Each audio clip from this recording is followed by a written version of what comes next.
The Rapid Support Forces, RSF, are a powerful Sudanese paramilitary organization that has become one of the most influential and controversial actors in Sudan's modern history.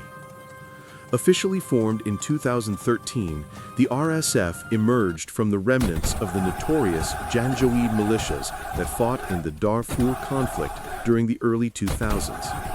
These militias, recruited largely from Arab nomadic tribes in western Sudan, were armed and supported by the government of then-President Omar al-Bashir to combat rebel groups from marginalized African ethnic communities in Darfur. The Janjaweed became infamous for widespread atrocities, including mass killings, rape, and village burnings, actions that led the International Criminal Court, ICC, to accuse Bashir and senior officials of genocide, war crimes, and crimes against humanity. To consolidate control over these militias and present a more formal structure, Bashir's regime created the Rapid Support Forces under the leadership of Mohammed Hamdan Dagalo, widely known as Hemeti, a camel trader from the Rizegat tribe in Darfur, who rose from humble beginnings to become one of the most powerful men in Sudan. From the beginning, the RSF operated as a hybrid organization, officially part of the state security apparatus, but functionally loyal to Hemeti.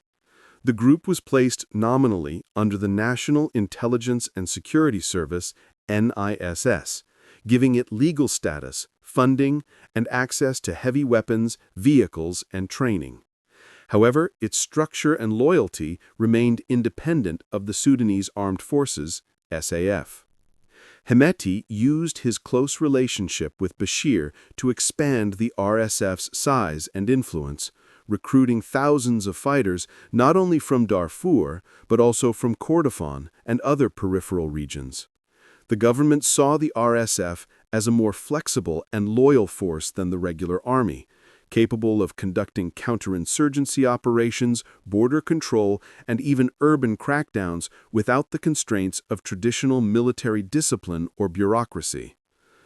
Between 2014 and 2018, the RSF's role expanded dramatically. It was deployed in multiple conflicts within Sudan, against rebels in South Kordofan and Blue Nile, and even abroad, particularly in the Saudi-led coalition war in Yemen. Thousands of RSF fighters were sent to Yemen under lucrative contracts, earning both Hemeti and the Sudanese state millions of dollars in foreign currency. This deployment not only strengthened Hemeti's financial position, but also gave the RSF international experience, connections, and prestige. The RSF also took part in anti-migration operations supported by the European Union, ostensibly aimed at curbing illegal migration and human trafficking through Sudan toward Libya and the Mediterranean. This engagement with international actors provided the RSF with legitimacy and funding, despite the group's documented record of human rights abuses.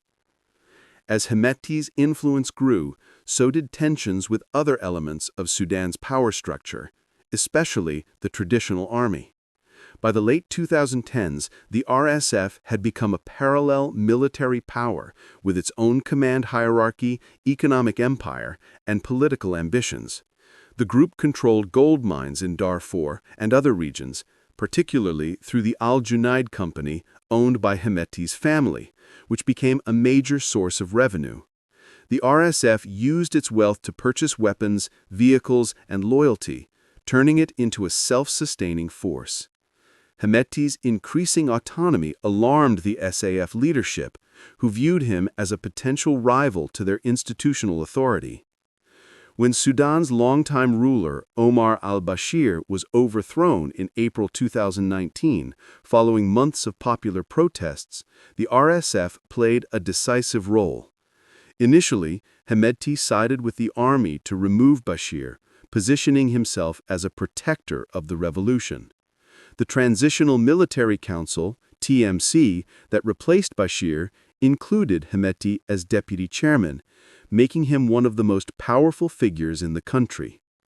However, the RSF quickly became notorious for its brutal repression of pro-democracy demonstrators. On June 3, 2019, RSF forces led a violent crackdown on a peaceful sit-in in Khartoum, killing over 100 people and committing acts of sexual violence. This massacre shocked the nation and the world, drawing comparisons to the atrocities committed by the Janjaweed years earlier, and cementing the RSF's reputation as an instrument of terror. Despite international condemnation, Hemeti maintained his position by portraying the RSF as essential to Sudan's stability and security. He presented himself as a pragmatic leader who could work with both regional powers and Western governments. The RSF continued to grow in strength, expanding its economic base through gold exports and business ventures, many of which operated with little oversight. Reports by the United Nations and investigative journalists revealed that RSF-controlled companies exported gold to the United Arab Emirates and beyond, often bypassing official state channels. These financial networks made Hemeti and his commanders immensely wealthy, giving them resources to recruit, equip, and sustain tens of thousands of fighters across the country.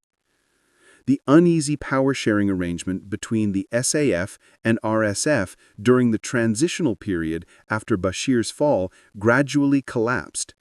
In October 2021, Hemeti and SAF Chief General Abdel Fattah al-Burhan jointly staged a coup against the civilian government, ending Sudan's fragile democratic transition.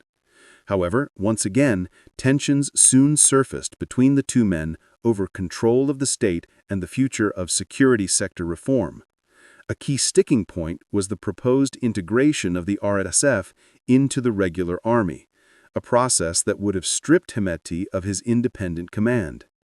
Hemeti resisted, insisting that the RSF should remain autonomous for several years. As mutual distrust deepened, both sides built up forces in and around Khartoum, preparing for confrontation. The power struggle erupted into open warfare on April 15, 2023, when fighting broke out in Khartoum between RSF and SAF units. The RSF quickly captured large parts of the capital, using mobile tactics, technicals, and urban warfare experience.